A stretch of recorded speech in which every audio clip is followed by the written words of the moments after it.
Pemirsa, pandemi COVID-19 telah berlangsung hampir 2 tahun. Kondisi tersebut sangat berpengaruh pada kesehatan mental masyarakat karena semua sektor terkena imbasnya. Kondisi tersebut juga berpengaruh pada anak-anak di sekolah, terlebih pada anak-anak sekolah menengah.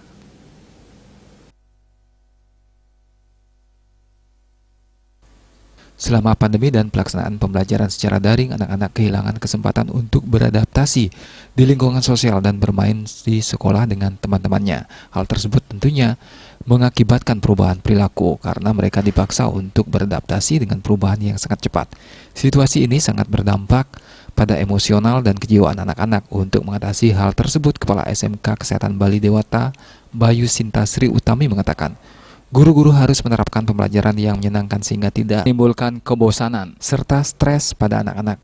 Terkait dengan pendidikan mentalitas di situasi sekarang, anak-anak pembelajaran daring, jadi kami selaku kepala sekolah menghimbau kepada Bapak Ibu guru di dalam pembelajaran bagaimana mengemas pembelajaran itu agar menyenangkan, ya, membuat pembelajaran inovatif.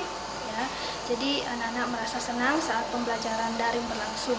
Kemudian menyisipkan pendidikan karakter di dalam pembelajaran.